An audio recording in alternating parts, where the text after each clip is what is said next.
Everyone, welcome back to my channel. कैसे हैं आप सब? उम्मीद करती हूँ सब बहुत ही अच्छे होंगे। और आज की शुरुआत हो रही है सुबह से। सब उठ चुके हैं। बच्चों से पहले तो मैं ही उठ गई थी। अभी कुछ करा ज़्यादा कुछ है नहीं, बस चाय वाय करके हटी हूँ। हाँ गाइस, ये देखो। क्या देखो? Fake money. 1 करोड़ रुपया सोना के पास है ना। 1 करोड़ नहीं, फेक मनी। Fake money? उधर क्या दिखा रहे हो स्क्रीन में? यहाँ दिखाओ ना कैमरे में। Fake money. हाँ, फेक मनी। कल इसने इतनी जिद करी है कि मुझे फेक मनी दिलाओ, फेक मनी दिलाओ। हमने ब्लिंकिट पे सर्च करी बट वहाँ मिली नहीं। फिर हमें लोकल मार्केट अपने घर की है ही, वहाँ जाना पड़ा सिर्फ इसकी एक फेक मनी लेने के लिए। तो चाय पानी अभी हम लोगों का हो चुका है। सुरभि आंटी। हाँ, तो अब मैं सीधा पहले साफ सफाई करूंगी। सोफा कवर धो के रखे थे तो वो भी लगाना है। थोड़ा सा सोफे की भी डस्टिंग करूंगी। हाँ, 100 की रद्दी कितनी होती है? पापा जी से पूछ के आ जाओ। तो सोफ़ा कवर भी धो कर रखे थे, अब वो लगाऊंगी। थोड़ा सोफ़ा इस एरिया में, पीछे वाले 2 रूम्स में तो झाड़ू मैंने लगा दिया है। तो ड्राइंग रूम में लगाने लगी तो मैंने सोचा पहले ना सोफ़ा कवर लगा देते, क्योंकि सोफ़ा की भी थोड़ी सी डस्टिंग होनी, क्योंकि बच्चे ना वहाँ खाते पीते रहते हैं तो उस हिसाब से फिर वो वहीं गिर जाता है। और अगर उससे पहले मैं झाड़ू वाड़ू कर लूँ तो वो सारा जो गंद वहीं रह जाता है ना। तो पहले डस्टिंग करते हैं सोफ़े की, फिर सोफ़ा कवर लगाऊंगी। और मैंने कैप पहनी है, मुझे बहुत ठंड लगती है, पता नहीं क्यों। मुझे गर्मी भी बहुत ज़्यादा लगती है, ठंड तो उससे भी ज़्यादा लगती है। पापा कह रही मम्मी से पूछ। ले, तो मैं रात को हमेशा, बचपन से ही मेरी आदत है, रात को मैं ऐसे कैप पूरा सिर को कवर करके ही सोती हूँ। तो मेरे को तो सच में बहुत ज़्यादा ठंड लगती है। चलो यार, फटाफट से सफाई का काम निपटाते हैं, फिर लगेंगे खाने में। चलो सोना। तो यहाँ पर अब मैं फटाफट से साफ सफाई कर लूँगी। ये है मेरे एमआरआई की रिपोर्ट, जो कि मैंने एम्स के वहीं से, हौज खास एरिया था, हौज खास, वहीं से एम्स के जस्ट पीछे था, तो वहीं से ये मैंने करा लिया था एमआरआई। तो उसी की रिपोर्ट्स थी ये। और मैं फटाफट सब यहाँ पे डस्टिंग करूँगी सोफ़े की। फिर मैंने सोफ़ा कवर धोए हुए थे तो वो भी मैंने बिछाने हैं। और मम्मी ने सरप्राइज विजिट दे दिया, आज लोहड़ी देने आई थी मम्मी। मम्मी का आने का कोई इरादा नहीं था बट वो हमारे यहीं पर ही थोड़ा पास में ही आई हुई थी। तो इसलिए जब जब मम्मी का रूट यहाँ पर लगता है तो मम्मी हमसे बिना मिले कहीं जाती नहीं है। तो मुझे पता नहीं था मम्मी आने वाली है। तो अचानक मम्मी ने कहा कि मैं तुम्हारे घर बस पहुँचने ही वाली। फिर मुझे समझ नहीं आया क्या बनाऊँ क्या ना बनाऊँ। मैंने फटाफट से जो है आलू बीन्स की सब्जी बनाई, गर्मा गर्म रोटी, और साथ में लस्सी, छाछ, रायता वगैरह हो गया। तो यहाँ मम्मी आई है तो मम्मी इतना सारा, देखिए, 2 थैला भर भर के सामान लेकर आई हैं। और मैंने फटाफट से आते ही मम्मी को, बच्चों को, हम सब ने फटाफट से इकट्ठे लंच किया। यहाँ मम्मी जो है पहले दोनों बच्चों को लंच करा रही हैं, उसके बाद आई हुई थी करा। मम्मी और अभी अभी जस्ट गई हैं। अभी बज रहे हैं शाम के 5 और मैं, अब कल से बच्चों के स्कूल खुल रहे हैं तो बस स्कूल की तैयारी करेंगे। अभी थोड़े से कपड़े इकट्ठे हुए पड़े थे तो मैंने कहा चलो मशीन लगा ली जाए। तो अब मशीन लगा रही हूँ मैं। और ये वार्म वाटर, मतलब हॉट वाटर में धुलेंगे कपड़े, और ये सुखाऊंगी मैं कल सुबह मॉर्निंग में छत पर। तो अभी ये धुल जाएंगे तो मैंने कहा चलो मशीन लगा लेते हैं, अब स्कूल की तैयारी शुरू करते हैं। और इनका बैग वैग सारा पैक करके रखना पड़ेगा। खाने की मैं अभी तैयारी कर रही हूँ। खाने में मैं बनाऊंगी अब कढ़ी चावल। तो कढ़ी का जो वो है, मतलब कि दही वगैरह, कढ़ी का दही वगैरह तो मैंने कर रखा है। वही तो मैंने कर लिया है, हो गया है कढ़ी का दही वही। अब मैं उसको तड़का लगाऊंगी, यानी कि अब मैं बनाऊंगी कढ़ी और साथ में चावल भिगो रखे हैं, चावल बनाऊंगी। तो फटाफट से ना डिनर की भी तैयारी करके रख लेती हूँ, डिनर बना के रख लेती हूँ और फिर सारा काम निपटाते हैं और फिर फ्री होके जल्दी से बैठते हैं। सामान मम्मी लेकर आई है संक्रांत का, यानी कि लोहड़ी का। तो खाने पीने की चीज़ें लेकर आई है, जैसे कि दिखाऊंगी मैं, बहुत सारा सामान लेकर आई है। तो चलो फटाफट मशीन लगाऊं, फिर खाने की तैयारी करते हैं। खाना वाना मैं सब कुछ बना के रख लिया, मतलब सब कुछ क्या ही बना रही। कढ़ी बनानी थी, कढ़ी बन गई है देखो। अभी मैंने इसमें डाला है सूखा धनिया, इसको कूट के अच्छे से ऊपर से डाल दे ताकि इसमें और अच्छे से खुशबू हो जाए। और चावल के लिए मैंने पानी चढ़ा दिया, चावल बॉईल हो जाएंगे। दूध यहाँ बॉईल हो चुका है और अपना साथ में हस्बैंड को, ये तो खाते नहीं है ना कड़ी चावल वगैरह, तो इनके लिए है दाल पालक, साथ में इनके लिए हो जाएगी रोटी। आटा लगा के मैंने रखा ही हुआ है। जैसे ही आप लोगों को पता था आज मम्मी आई हुई थी तो वो लेकर आई थी लोहड़ी का सामान। देखो मैं दिखाती हूँ क्या क्या लाई है। ये तो कुछ रस वस लाई थी, वाले ना रस मुझे बहुत पसंद है, बहुत ज़्यादा ना क्रिस्पी वाले होते हैं। तो ये 2 पैकेट लाई थी मम्मी। तो और ये पॉपकॉर्न है, ये है रेवड़ी, ये देखो मेरठ की स्पेशल खस्ता रेवड़ी, ये है रेवड़ी। ये है तिल की जो गज्जक आती है ना बिल्कुल ड्राई वाली, वो है। ये मुझे बहुत अच्छी लगती है, ये वाली रोल है ये वाला, ये मुझे सच में बहुत अच्छी लगती है। ये देखो ये है लोनावला सीड्स, शहद, पता नहीं क्या है ये, मतलब चिक्की है ये, ब्लिंकिट की। हाँ ब्लिंकिट की। ये जो चिक्की है ये है घी में बनाई हुई, ये तेल वाली नहीं है। ये देखो इसमें लिखा भी है घी में बनाई हुई है ये वाली। और ये देखो उसके अलावा ये बिस्किट लाई थी, सोना ने खोल लिया है। एक ये देखो लड्डू पट्टी, तिल के लड्डू वाली पट्टी है ये। और ये जैसे मतलब क्या कहते हैं ये क्या था, गच्चक है ना, ये रोल में है तो ये गोल गोल है गच्चक, तो ये गच्चक है, ये गोल गोल में है। और मम्मी लेकर आई है यहाँ पर। ये है ये अगेन दोबारा से रेवड़ी है, ये वाइट वाली रेवड़ी है। और ये गुड़ वाली रेवड़ी है। उसके अलावा ये है गुड़ पट्टी, ये देखो ये गुड़ वाली जो मूंगफली पट्टी आती है ना, गुड़ मूंगफली पट्टी है ये। उसके अलावा ये है मूंगफली। तो ये सब कुछ मम्मी लेकर आई हैं, क्योंकि अब लोहड़ी ऑलमोस्ट 80% तो मैं अब फ्री हूँ। बस थोड़ा सा बच्चों का रिवीजन देखिए, थोड़ा सा बैग पैक तो हो ही गया है।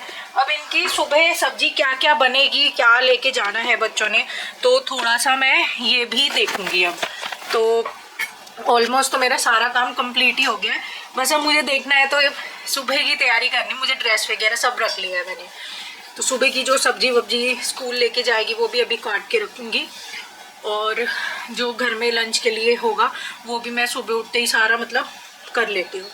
मैं दोपहर तक नहीं बैठी रहती, क्योंकि उसके बाद ना फिर जब मैं इनको छोड़ के आती हूँ उसके बाद साफ़ सफाई में ये वो करते करते मेरा टाइम हो ही जाता है। और 12 कब बज जाते हैं, सोने की 12 बजे छुट्टी होती, पता ही नहीं चलता टाइम का, सही बताऊँ तो।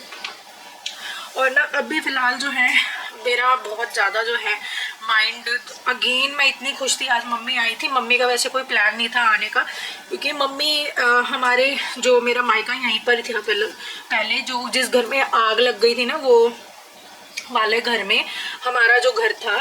और तो उस घर में हमारे ना टेनेंट्स रहते थे, यानी कि किराएदार रहते थे। तो काफ़ी अच्छे किराएदार थे। तो जितने भी हमारे घर किराएदार रह चुके हैं वो सारे मम्मी से बात करते रहते हैं।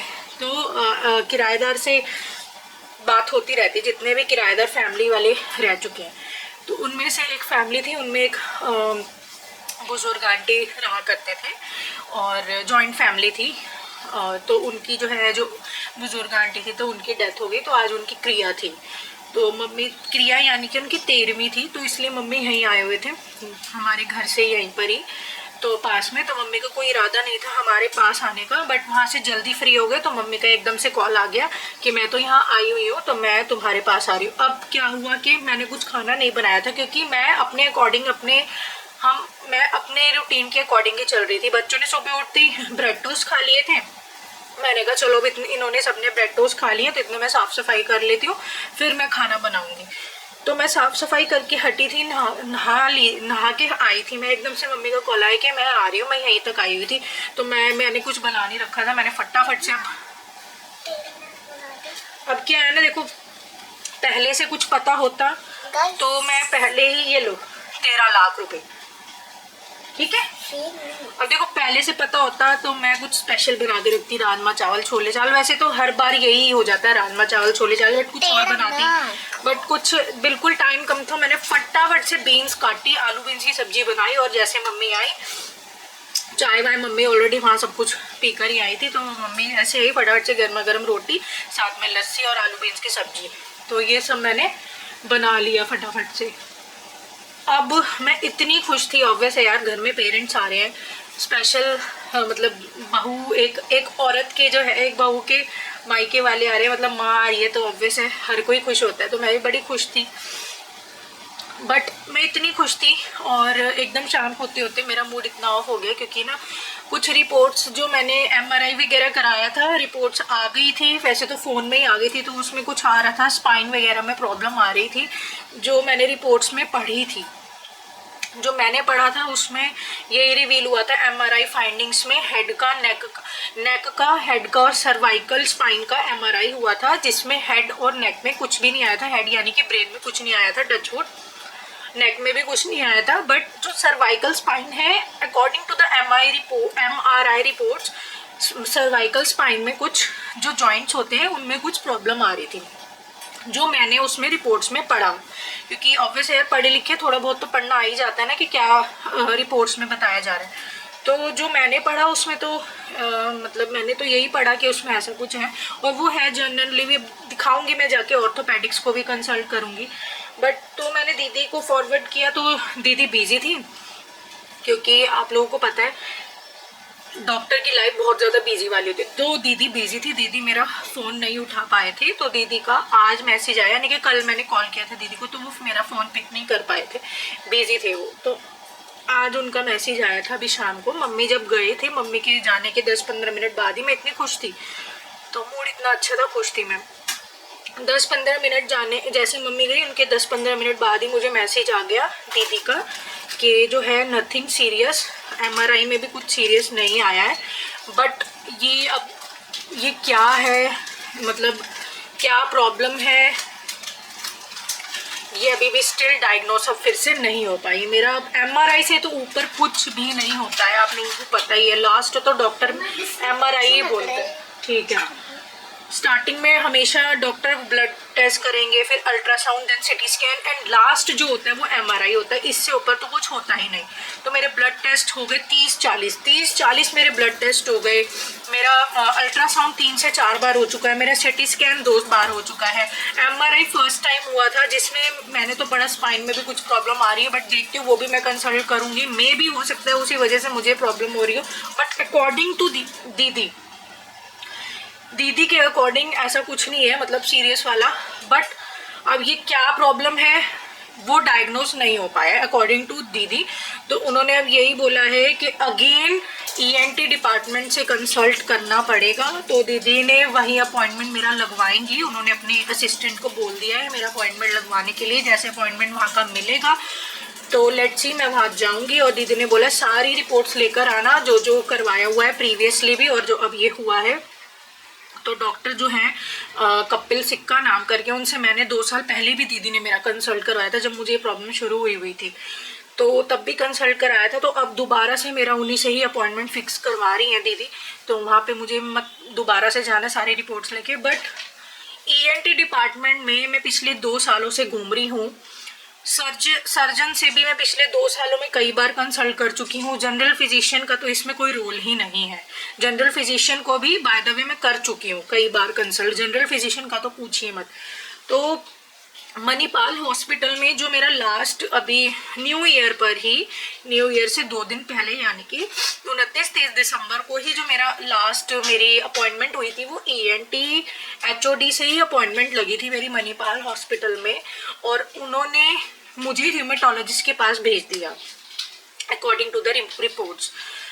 अब जब मेरी दीदी ने मेरा देखा, उन्होंने डायग्नोस करने की कोशिश की।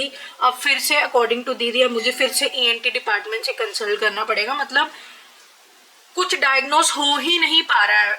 मतलब कुल मिला के बात ये है, ENT वालों ने हाथ खड़े कर लिए। मणिपाल में दिखा लिया, मैक्स में दिखा लिया, और भी बाहर जिनके प्राइवेट क्लिनिक्स होते हैं उनसे मैंने दिखा लिया, सब ने हाथ खड़े कर दिए। सर्जन से मेरी इतनी अपॉइंटमेंट्स लग गई, सर्जन से मैंने इतना कंसल्ट करा, उन्होंने भी हाथ खड़े कर लिए। अब दीदी है, दीदी ने भी डायग्नोस करने की कोशिश करी, एंड अकॉर्डिंग टू दीदी अब मुझे फिर से ENT डिपार्टमेंट से कंसल्ट करना है। तो मतलब हम कुल मिला के बात ये है कि हम फिर से जो है 0 पे पहुंच गए हैं कि कुछ भी डायग्नोस नहीं हुआ है कि ये प्रॉब्लम है क्या। जबकि मैं इतनी प्रॉब्लम से गुजर रही हूँ, मुझे इतना पेन होता है, और जब आपको बॉडी में इतना पेन होगा तो ऑब्वियस है दर्द आप कितना सहन कर सकते हो, वो दर्द आपको बुखार देगा ही देगा शरीर में। तो मुझे इतना ज़्यादा पेन होता है, और उसके साथ जब पेन बहुत ज़्यादा ही हो जाता है तो फिर मुझे फीवर आ जाता है। और फीवर भी कैसा, बहुत हाई ग्रेड वाला, 101, 102, 103 इस तरीके का मुझे फीवर आ जाता है। फिर मुझे पेन किलर लेनी पड़ती है, मुझे बुखार की दवाई लेनी पड़ती है, मेरा एंटीबायोटिक्स का कोर्स, मुझे डॉक्टर के पास जाना पड़ता है। फिर वो डॉक्टर फीवर को देख के एंटीबायोटिक का कोर्स शुरू कर देते हैं। पिछले 1-1.5 साल में मैंने इतनी सारी एंटीबायोटिक्स खा ली हैं। ऐसा मेरा पूरा 2025, एक साल में होते हैं 12 महीने, 12 के 12 महीने में मैंने 7 दिन, यानी कि हर महीने 7 दिन मैंने एंटीबायोटिक्स का कोर्स लिया है with paracetamol and anti inflammatory medicine. But क्या हुआ, मैं वहीं की वहीं हूँ। मेरा जो प्रॉब्लम है वो कोई भी डॉक्टर डायग्नोस नहीं कर पा रहा है, या पता नहीं क्या हो गया है। मैं इतनी ज़्यादा पिछले 2 सालों से परेशान हो गई, और मैं सच बताऊँ मैं इतनी खुश थी, बट मैं दीदी का मैसेज पढ़ के अब होपलेस हो गई हूँ। सच बता रही हूँ, मैं बिल्कुल होपलेस हो गई हूँ कि मुझे जो प्रॉब्लम हो रही है या हुई है उसका कोई जवाब ही नहीं है मेडिकल साइंस के पास। एम्स में दिखा लिया, मैक्स और मणिपाल, प्राइवेटली भी क्लिनिक्स वालों को दिखा लिया, सब डॉक्टर्स फेल हो गए, सारी मेडिकल साइंस फेल हो गई। मतलब मुझे ऐसा क्या हो गया है कि मेडिकल साइंस तक फेल हो गई, उनके पास कोई जवाब ही नहीं है मेरी प्रॉब्लम का। और जबकि प्रॉब्लम जो है डॉक्टर को दिख रही है, उनकी आंखों के सामने है कि हाँ ये विजिबल है, उनको जो मुझे प्रॉब्लम है वो विजिबल है, उनको अपनी आंखों से दिख रहा है कि हाँ ये चीज है। बट क्या है कुछ नहीं पता। इतने टेस्ट, स्कैन, अल्ट्रासाउंड, उसके बावजूद भी हम लोग वहीं के वहीं पहुंच जाते हैं जीरो, क्योंकि उनमें कुछ भी ऐसा आता ही नहीं है। जो दिख रहा है वो क्या है कुछ नहीं पता। तो मैं इतनी ज़्यादा होपलेस हो चुकी हूँ कि पता नहीं अब क्या है क्या नहीं है। अब दोबारा से दीदी ने बोला ईएनटी में जाओ, ईएनटी वालों को कुछ मिलता नहीं है। पिछले 3 सालों से मैं ईएनटी 2 सालों से मैं ईएनटी में ही घूम रही हूँ। ईएनटी वाले ने पहले ईएनटी दिखाया तो उन्होंने कहा एंडोस्कोपी वाले के पास, एंडोस्कोपी वाले ने कहा कि कुछ नहीं है, आप जाओ सर्जन के पास, सर्जन वाले ने कहा कुछ नहीं है, आप ईएनटी को ही दिखाओ। ईएनटी ने फिर सर्जन के पास, मेरा यही चल रहा है तब से 2 सालों से। फिर मैंने मैक्स, एम्स को छोड़ के फिर मैं यहाँ पर आई थी मैक्स में मैं गई, ईएनटी डिपार्टमेंट में कुछ नहीं मिला। उसके बाद उधर किसी ने मुझे न्यूरो सर्जन के पास भेज दिया, उन्होंने तो कुछ और ही कहानी बना दी मेरी प्रॉब्लम की। और वो उन्होंने इतनी दवाइयाँ लिख दी, कुछ और कहानी बनाकर मेरी इतनी दवाइयाँ लिख दी, वो मैंने बेफिजूल में खाई। उससे तो मैं बिल्कुल अधमरी हुई पड़ी रहती थी घर में, क्योंकि उसमें स्लीपिंग पिल्स भी थी। न्यूरो सर्जन वाले ने स्लीपिंग पिल्स भी मेरी स्टार्ट कर दी थी, उससे तो मैं अधमरी हुई रहती थी, मैं सच बताऊं। उसके बाद हम लोगों को कोई भी फायदा नहीं मिला। हम फिर गए मणिपाल में, हमने सोचा चलो यहाँ देखते हैं। मणिपाल में सर्जन को दिखाया, सर्जन ने देखा और जीरो से देखा, कुछ नहीं मिला। उन्होंने ईएनटी के पास भेज दिया, ईएनटी ने कुछ नहीं मिला, र्यूमेटोलॉजिस्ट के पास भेज दिया, र्यूमेटोलॉजिस्ट कुछ नहीं मिला, जीरो। अब बताओ मैं कहाँ जाऊँ।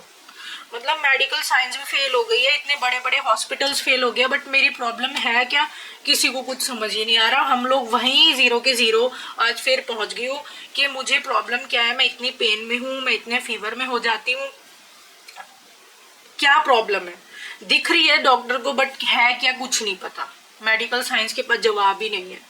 तो मैं तो अब होपलेस हो गई हूँ। मेरी एक आखिरी उम्मीद यही थी कि एमआरआई करवाते हैं और देखते हैं कि क्या प्रॉब्लम है, बट अकॉर्डिंग टू दीदी के इसमें भी डायग्नोस नहीं हुआ है। अब मुझे ईएनटी को कंसल्ट करना पड़ेगा दीदी के अकॉर्डिंग। तो उन्होंने अपने असिस्टेंट को भी बोल दिया है दोबारा से अपॉइंटमेंट लगवाने के लिए, और मुझे पता है कि दोबारा से भी कुछ नहीं होना जाना, हम लोग फिर से वहीं के वहीं पहुंच जाएंगे, क्योंकि ये सब प्रोसीजर ऑनगोइंग दोबारा से ईएनटी के पास पिछले 2 सालों से चल रहा है, और फिर भी प्रॉब्लम मेरी नहीं डायग्नोस हो पा रही है। इतने बड़े बड़े डॉक्टर्स को दिखा लिया, सर्जन, न्यूरो सर्जन, र्यूमेटोलॉजिस्ट और ईएनटी, बट कुछ नहीं पता चल रहा है। तो मैं अब होपलेस हो चुकी हूँ बिल्कुल ही। रोना बहुत आ रहा है मुझे इस समय, बहुत ज़्यादा, बट मैं रोना नहीं चाहती हूँ, बिल्कुल भी नेगेटिविटी नहीं फैलाना चाहती हूँ यूट्यूब पर। बट मेरे को कुछ ऐसा हो गया है कि जिसका मेडिकल साइंस के पास ही जवाब नहीं है। पता नहीं क्या है क्या नहीं है, मेडिकल साइंस ही नहीं ढूंढ पा रहा है, जबकि उनके आंखों के आगे, हर डॉक्टर की आंखों के आगे वो चीज़ दिख रही है, वो प्रॉब्लम दिख रही है डॉक्टर को, और कोई ढूंढ ही नहीं पा रहा उसको, वो डायग्नोज ही नहीं हो पा रही है वो चीज़। तो कैन यू इमेजिन कि मतलब ये कैसी बहुत ना अजीब सी सिचुएशन क्रिएट हो गई है मेरी लाइफ में। साथ के साथ मैं प्रॉब्लम में होती हूँ, मैं तकलीफ में होती हूँ, तो मेरे हस्बैंड बहुत ज़्यादा स्ट्रेस में हो जाते हैं कि ये मतलब क्या हो रहा है, इतना डॉक्टरों के पास लाखों रुपया खर्च हो चुका है मेरा, हमारा ना पिछले 2 सालों में 2-2.5 लाख ऐसे गया पानी की तरह, ऐसे। अभी मणिपाल में जो हम लोगों ने blood test plus CT scan और नेक और पेट का सब कुछ अल्ट्रासाउंड हुआ, फुल बॉडी चेकअप हुआ, उसमें ही हम लोगों के 25-30 हज़ार रुपया सिर्फ टेस्ट में लग गए। और अगर कंसल्टेंसी की फ़ी की बात करूं तो वो अलग से लगी है, 1500 से लेकर 1000 रुपये तो कंसल्टेंसी स्टार्ट होती है। जो मेरे सर्जन की, हम लोगों का जो सर्जन के साथ कंसल्टेंसी हुई थी वो 1500 रुपये में हुई, ENT डिपार्टमेंट में 1200 की। मतलब इस तरीके से कंसल्टेंसी तो कई बार हो चुकी है, वो तो मैं गिन ही नहीं रही हूँ। तो मेरा 2-2.5 लाख रुपया पिछले 2 सालों में ऐसे गया है सिर्फ इन्हीं चीज़ों में, बट फिर भी कुछ भी डायग्नोस नहीं कर पा रहे हैं डॉक्टर। तो मैं बहुत ज़्यादा पिस्ड ऑफ हो चुकी हूँ, बहुत ज़्यादा परेशान हो गई हूँ। मुझे नहीं पता अब क्या होगा, बहुत अजीब सी सिचुएशन हम लोगों की लाइफ में ना क्रिएट हो गई है कि ये बहुत असमंजस में हम लोग फंस चुके हैं।